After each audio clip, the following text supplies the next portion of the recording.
Oh, hey, viewer. Seems you've come for my top 5 games of the 8th generation. Well, sit back, relax, grab some snacks, and enjoy. But before we begin, I'd like to give a word from our sponsors. Mega faggot! Thanks, guys. Now, on to the video. What's going on, guys? My name is Orphid. How are you all? As we head into 2021, being only a couple days away, and as you can tell from the intro by my wonderful assistant, we are going to be talking about the top 5 games of the 8th generation. Disclaimer, this is an opinionated list, this is in no way fact, and if you take it as fact, just hit yourself over the head with a cinder block. Thanks, boss. So, as I said, we're going to be talking about the top 5 games of the 8th generation. Now, what I define as top games of a generation are the experiences that stood out to me the most. The ones that were the most impactful, the ones that have me thinking about the game long after I played it, the ones that had me going after platinums, the ones that just get talked about time and time again. And I believe this list encapsulates all of those games. Now, I narrowed it to 5 just so it could be a more concise list and I can give more detail on each entry. And obviously there are more games worth mentioning, but like I said, I believe a top 5 is definitely a more solid, definitive list. So without further ado, we're going to begin with the first game on this list, and that's The Last of Us Part 2. I'm gonna find, and I'm gonna kill every last one of them. Now, this game has had a big impact on me from the moment I finished the main story. I even went as far as to get a replica of Ellie's bracelet, her book bag, and I even got a fucking tattoo. So, I'd like to say it's no surprise that this game made the list. Now, the first thing I'm going to get into that makes this game special for me was the story. It was a big part of this game to kind of go over Ellie's journey and her change in character from the first game, being a child and growing up in a post-apocalyptic setting as brutal as this one. And it definitely showed when you saw what this new Ellie character was. She was a lot more cold and calculated, not as many jokes were flying, and she definitely took matters that involved people she cared about a lot more seriously. So this game was a time jump of about 5 years. So in this game, I believe Ellie is like 19. She was 14 in the first game, so that's a lot of time for, some big shit to happen in a setting like this and change a character for, the worst in some cases. The addition of Abby was also a big change for this game, making it so there was a second playable protagonist. In the first game, you dealt with Joel and Ellie. They were your 2 protagonists, but you mainly played as Joel, and you had a small section as Ellie. But having a big diversion and essentially an opposing character that you, the player, have to control and kind of see their side of the story that's unfolding, I believe was a great addition. A lot of people didn't like Abby. I thought she was a very well done character. Laura Bailey killed it with her role as Abby, and I think it did a lot for the story that Naughty Dog was trying to tell for The Last of Us Part 2. They also made some very bold story decisions. I mean, the game's been out for a while, spoilers, but Joel dies in this game in a very brutal fashion, and a lot of people were not happy with that.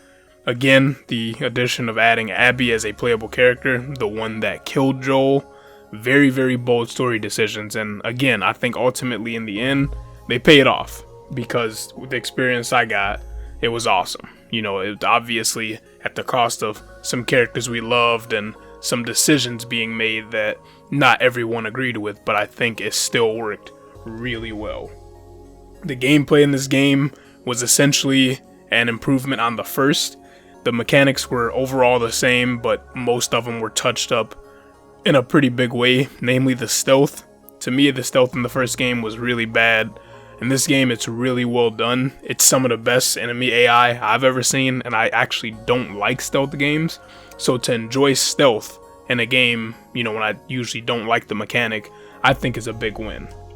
The gunplay felt really good. The weapons were fucking so realistic. Some of the most realistic weapons I've ever seen in a game, just coming from models, the way they behave. And the only thing I wish that I would have been able to experience was 60 frames. Now, this game came out before the PlayStation 5 was out, so the game was capped at 30 frames on either PS4 or PS4 Pro, but it definitely would have been a better experience if it was 60 frames. Visually, it's one of the best looking games I've ever seen in my life, and I still think in this early stage of the next gen consoles being out, it's still one of the best looking games you can play right now. Like, it gives some of these early PS5 games a run for their money, and it's insane just how much Naughty Dog was able to pull off with, you know, 7-year-old hardware. So the game is definitely a looker. The game definitely tried to put more emphasis on realistic, grounded gameplay. So everything from the characters' animations, like I said earlier, to the way guns work, it's insane. Everything is grounded in realism, so it's weighty. Your actions feel very impactful, you know, whether it's swinging a melee weapon or grabbing someone and stabbing them. It's all very visceral, and sometimes, you know, it could be to a game's detriment to be too realistic. Red Dead Redemption, but in this case, I think it overall works more than it hinders the game.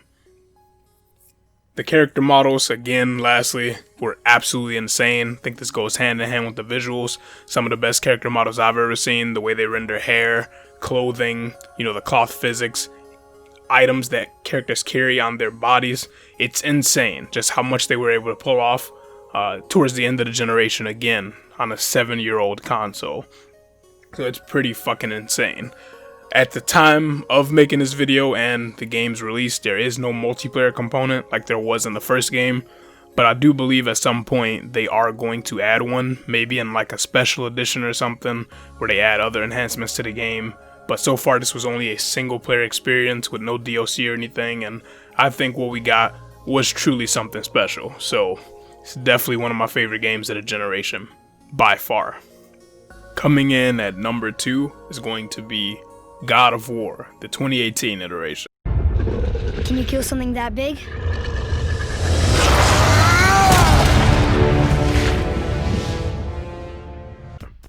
This game was a big departure from the original formula of God of War and the first 3 games on the PlayStation 2 and PlayStation 3 consoles, and it was a massive change for fans of the series. Everything from perspective to gameplay to story to setting, pretty much every single thing was changed about the game, except Kratos, and even then he was changed in a variety of ways.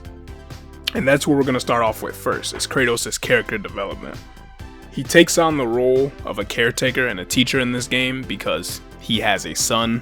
The game is set in the Norse mythology pantheon, coming from Greek, and as we know in Kratos' past stories, he did have a kid and a wife, but through some tragic events, he no longer has a kid and a wife. So moving over to this pantheon, he has a son that is actively still here. And for such a big narrative and gameplay change, it works really, really well. Kratos still has the characteristics that he had from the previous God of War games, being stoic, being very brawlic, and, you know, just very ferocious, right? Like, this guy can just snap out at any moment and just start fucking destroying half the world. But here, you can definitely see it's tempered because he understands he has a bigger role to play, you know, in someone else's life and even his own, now that so much time has passed and he's become essentially on his way to a different person, you know, for the better. And I think they do a really good job at showing that, especially if you've come off of the previous games and you know what Kratos was like in those older games. So kudos to Sony Santa Monica, because making a drastic character change like that is not easy. Then there's the visuals. Once again, just like Last of Us, is one of the best looking games you can play right now. It holds up obviously very well as it's a recent game, and Sony's first party studios really knock it out of the park when it comes to just delivering quality in their games. So they usually get the most out of these systems, and it shows because this game is extremely fucking beautiful. It's definitely one of the best looking games on PS4, and again, give some of these games that are coming out early on the next gen a run for their money, at least until, you know, developers really start to tap in and give us some crazy visual experiences. Gameplay for this game was changed as well. In the first games, you had a more top-down perspective with the camera, and it was definitely more hack and slashy, action-oriented. Now this game is still action-oriented, but the camera perspective is zoomed back to be, you know, right over Kratos' shoulder, and the combo system that they use and the weightiness of the attacks is different in this game. So it's still a game that you can just button mash if you play on easier difficulties, but if you play on harder difficulties, you definitely want to have a more calculated approach to how you use combos and your runic powers and the parrying system. And again, having Atreus with you, Kratos' son, he offers some ranged options and some support to kind of drop aggro, so it really does lend to the gameplay experience having Atreus with you. Now, for story reasons, obviously, as well, but just even as you're playing the game. Most times when you have to deal with AI assistants in games, it can be more of a hindrance than anything because they're really fucking stupid. In this case, Atreus does not get in the way. It works really, really well. Overall, I'm very excited with the direction that Sony Santa Monica decided to take God of War in. I cannot wait for all the future projects they're going to do involving them. We know a second game is coming. If I'm not mistaken, the official title for it is God of War Ragnarok, so the stakes for the story just got that much higher, and the characters they have to work with in the Norse pantheon to collide with Kratos it's going to be something of epic proportions. Guys, this is epic. But in all seriousness, I'm very excited for the future of God of War, and it greatly deserves a spot on my top 5 games for the 8th generation.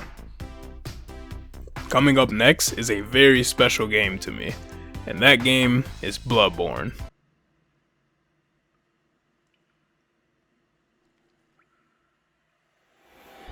Now this game is special because it was my first foray into the Souls games.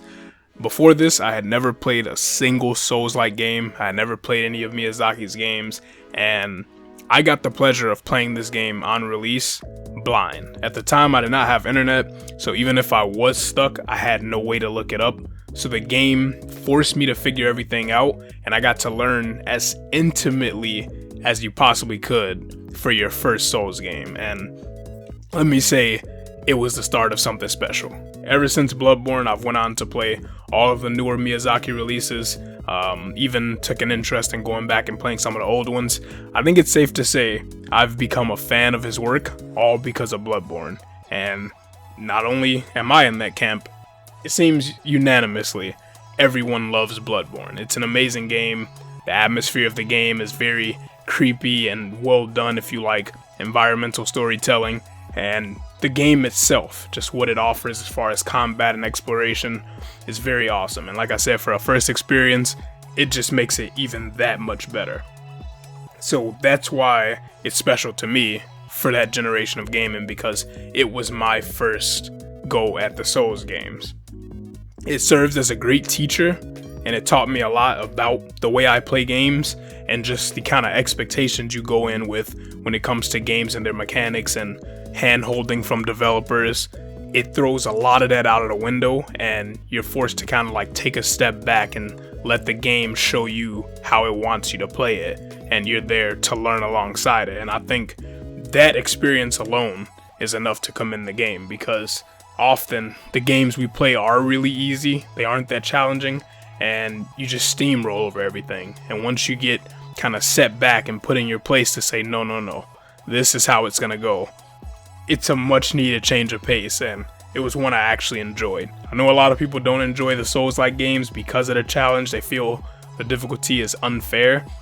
It was the opposite for me. It was a great learning experience, and call me a masochist because I fucking love it.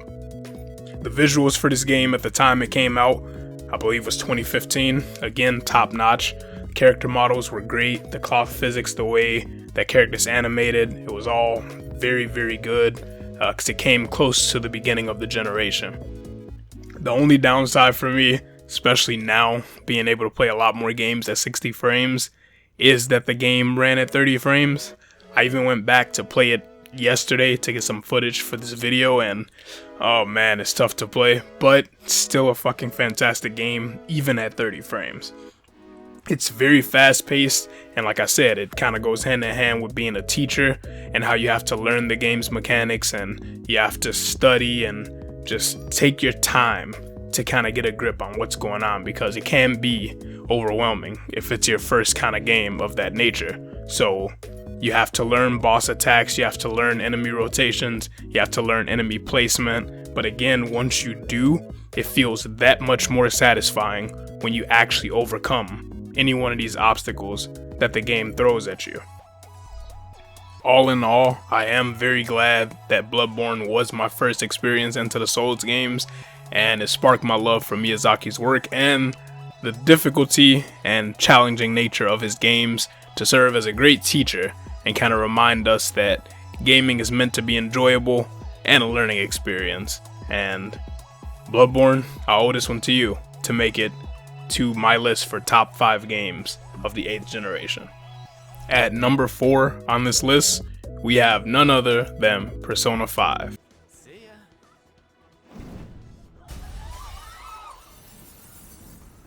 What a show off. You're so reckless, you know that? Persona 5, I cannot stress enough. I cannot go on record enough saying that this is an incredible game. I repeatedly state that this is the best JRPG I've ever played, and I think it'll be a long time before a game comes and takes that crown from this game, because it was that special and it was just that good. I had 2 different play sessions totaling over 180 hours. The first time I played the game, I think my file had 85 hours, and then when Persona 5 Royal came out, I had just over 100 hours. So yeah, this game is very special, and there's a lot on offer here if you like RPGs. Style is the first thing that comes to mind that should be talked about when you talk about Persona 5. If you even just watch someone play the game for a couple of minutes, you will see exactly what I'm talking about. The game is just stylish everywhere, from menus to combat to characters and the way they're designed.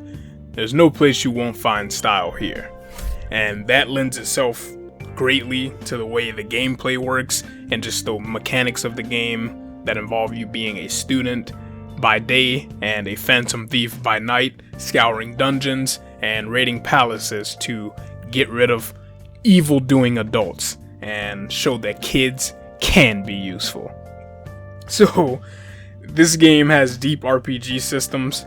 It offers mechanics like baton passing, which allow your characters to kind of pass over their turns once they've done a successful attack to an enemy's weakness, or you can continue the attack string with your character. So it offers some variety in how your party is kitted out, what personas you bring, and it's very, very essential when you're playing on a harder difficulties. Same thing with the technical system. You can use different status ailments in combination with certain attacks to kind of get enemies downed and get that extra turn I was just talking about. Again, very, very crucial on harder difficulties, and it opens up your gameplay options so you're not just picking the same attacks over and over, and you're actually considering, what skills to take, what personas to bring, what party members to bring, because it all just kind of feeds itself into this great, very rewarding feeling RPG, and I really enjoyed that about the game.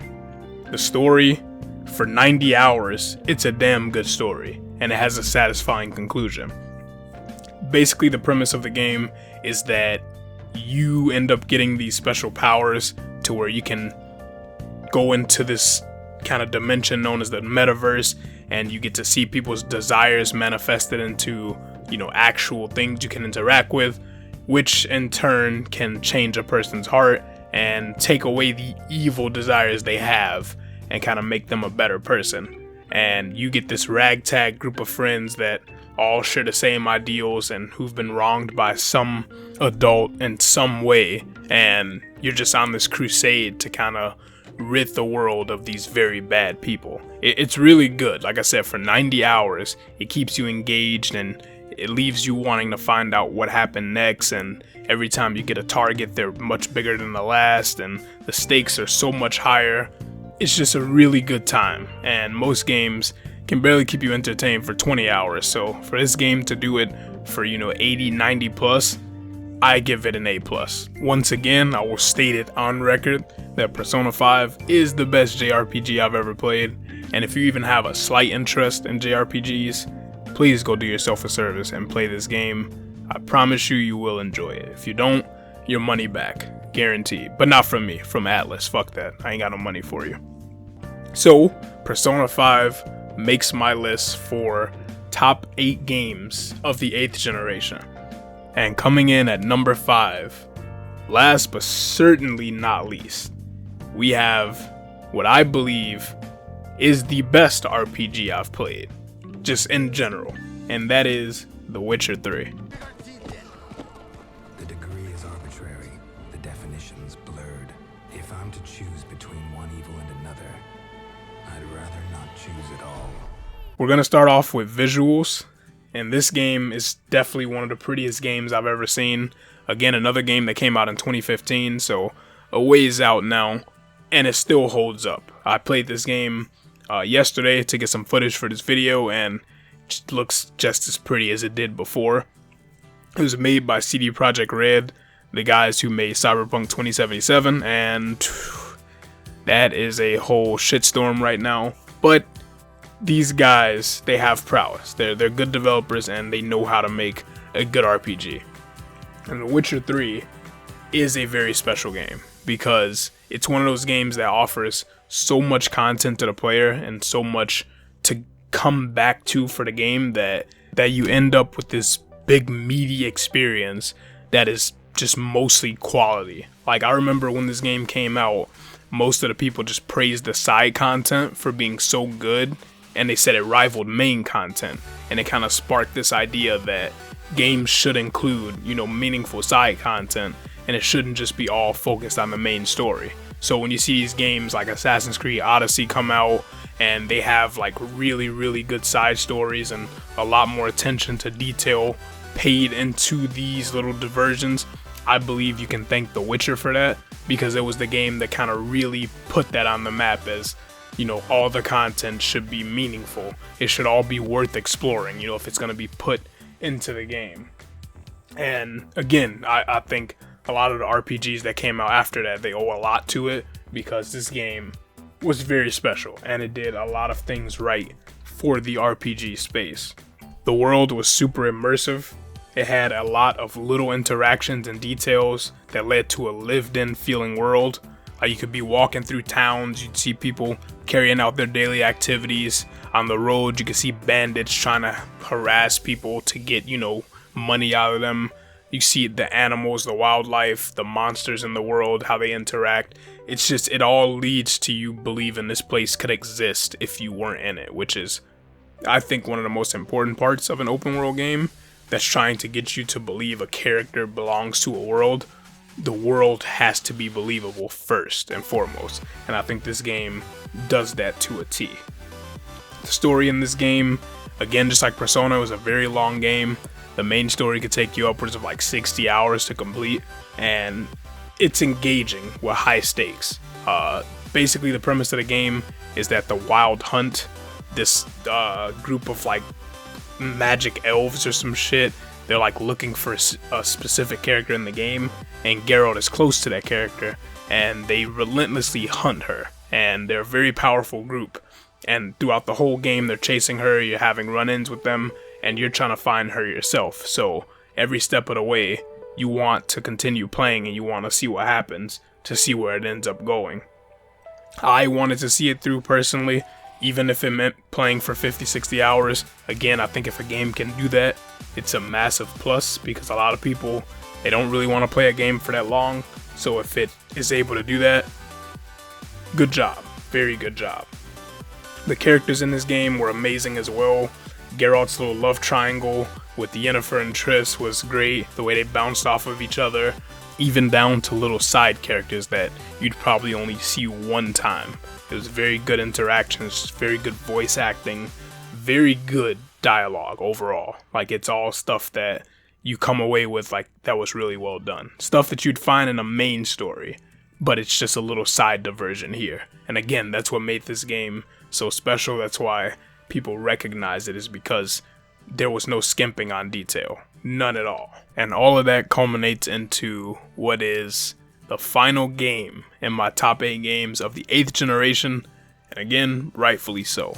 So this was a bigger video, very special, important list. I just figured to round out the year, I'd go over all the games that made this last generation special, and, you know, continue to be the reasons why I continue playing games and having it as my main hobby and passion. And so thank you guys so much for watching this video.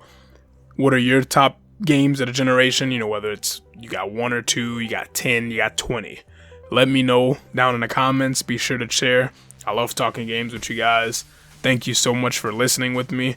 You guys have a good one. Hope you had a happy holiday as well.